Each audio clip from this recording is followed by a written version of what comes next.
आज एक बड़ा सवाल यह भी है कि क्या सरकार सेना में सुधार के लिए कोई दूसरा रास्ता भी अपना सकती थी, क्योंकि सरकार के लिए भी आज ये सोचने वाला दिन है। उन्होंने जो कहा और जो किया, हर बार ऐसा क्यों हो रहा है? किसान आंदोलन के दौरान भी ऐसा हुआ, इस बार भी ऐसा हुआ। तो सरकार को भी आज पुनर्विचार करना होगा कि उनकी तरफ से कहां कमी रह गई। तो आज हमने इस मुद्दे पर बहुत रिसर्च किया, विशेषज्ञों से भी बात की और सेना में भर्ती की तैयारी कर रहे युवाओं से भी बात की। और इस दौरान हमने कुछ बातें हमें पता लगी जो आपके साथ शेयर करना चाहते हैं। पहली बात, सरकार अगर चाहती तो वो इस योजना को एक साथ लागू करने की बजाय अचानक से इसे कई चरणों में लागू कर सकती थी, या जिस तरह सरकारी योजनाओं को लागू करने से पहले एक पायलट प्रोजेक्ट चलाया जाता है, इसे उस तरह चलाया जा सकता था। यानी पहली बड़ी बात यह है कि इस योजना को वैकल्पिक योजना के तौर पर लाया जा सकता था, जब हमारे युवाओं को यह विकल्प दिया जाता कि वो चाहें तो इस योजना को स्वीकार कर सकते हैं और चाहें तो दूसरी योजना के तहत भी जा सकते हैं। अगर सरकार इस योजना को पायलट प्रोजेक्ट के तहत लागू करती तो शुरुआती वर्षों में इसकी समीक्षा भी की जाती और इस दौरान सभी भर्तियां 4 साल के लिए नहीं होती, बल्कि कुछ ही भर्तियों को इसमें शामिल किया जाता। और अगर इसके अच्छे परिणाम मिलते तो सरकार देश को और इन युवाओं को बता सकती थी कि इस योजना के क्या फायदे हैं, यानी इसको धीरे से लागू करती।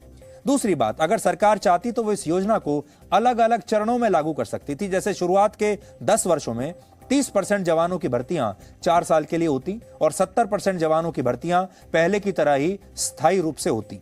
पहले चरण के फायदे देखने के बाद सरकार दूसरे चरण में यह कोटा 30% से 50% कर सकती थी और फिर आने वाले वर्षों में इसे सभी भर्तियों पर लागू किया जा सकता था। यानी सरकार सीधे छलांग लगाने की बजाय एक एक कदम धीरे धीरे आगे बढ़ाती तो शायद इस योजना का विरोध ना होता। अब आप सोचिए, अगर सरकार ने यह किया होता कि आधी जो सीट है वो स्थायी रूप से भरी जाएंगी और आधी जो है वो अग्निपथ स्कीम के तहत भरी जाएंगी, और सरकार देखती कि क्या रिएक्शन आता है।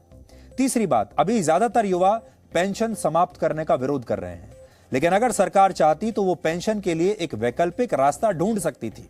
आपको एक उदाहरण देते हैं। फिलहाल सरकार ने तय किया है कि वो अग्निवीरों को 4 साल की नौकरी के बाद लगभग 12 लाख रुपए का एक रिटायरमेंट फंड देगी और इसे सरकार ने सेवा निधि पैकेज का नाम दिया है।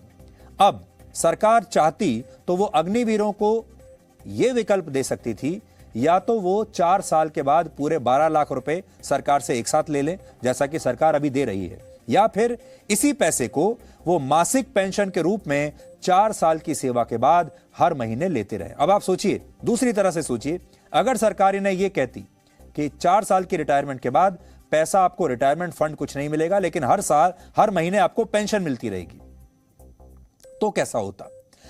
अगर ऐसा होता तो सरकार हर अग्निवीर को 10,000 रुपए की मासिक पेंशन अगले 10 वर्षों तक दे सकती थी। यानी एक साथ 12 लाख रुपए की बजाय 10 साल तक हर अग्निवीर को 10,000 रुपए महीने की पेंशन मिल सकती थी।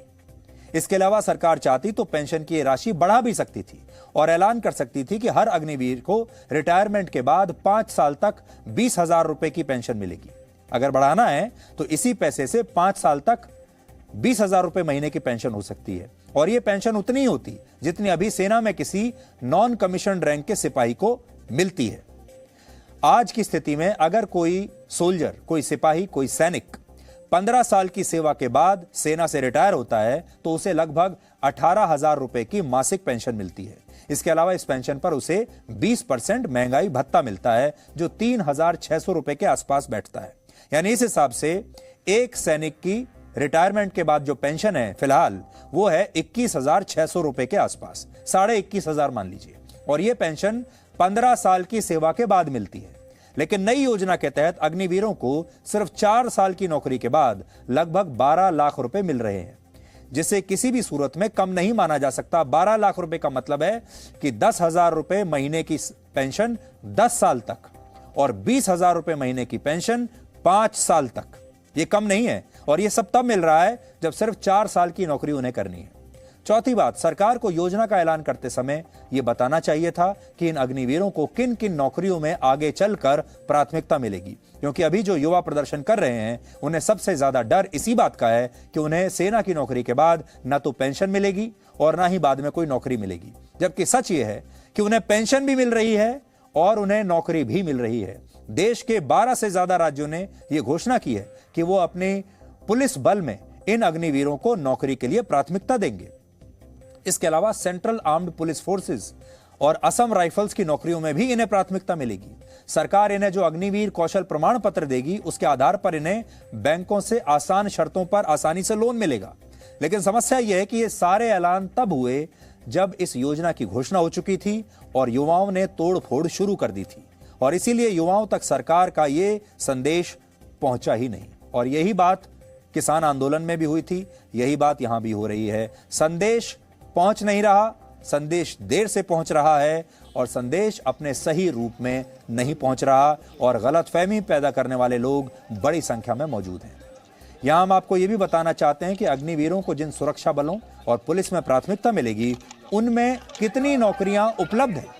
सीआरपीएफ में आज 3 लाख जवान हैं, बीएसएफ में 2,40,000, सीआईएसएफ में 1,42,000, एसएसबी में 80,000, आईटीबीपी में 83,000, असम राइफल्स में 63,500, यानी सेंट्रल आर्म्ड पुलिस फोर्सेज से आज 9,17,000 जवान जुड़े हुए हैं। इसके अलावा राज्यों की पुलिस में 2019 में 18.5 लाख जवान थे।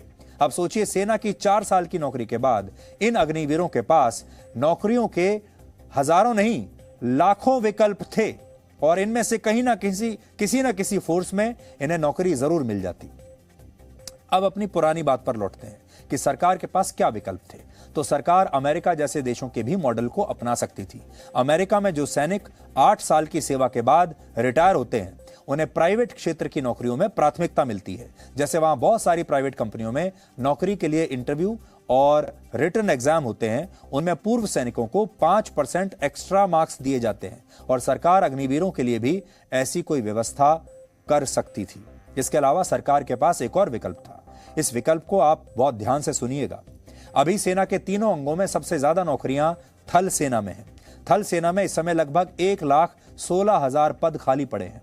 नौसेना में सिर्फ 13,000 नौकरियां हैं जो खाली हैं अभी, और वायुसेना में सिर्फ 5,000 पद खाली हैं इस समय। इसलिए सरकार को यह करना चाहिए था कि वो शुरुआत में इस योजना को सिर्फ नौसेना और वायुसेना पर लागू कर सकती थी, क्योंकि यहां पर नौकरियां कम हैं। और जब इस योजना के अच्छे नतीजे सामने आते, जब युवा जोश के साथ इसमें शामिल होने की घोषणा करते, तो इसे थल सेना पर भी लागू किया जा सकता था। Presenting B News app, available on Google Play and App Store. Download it now.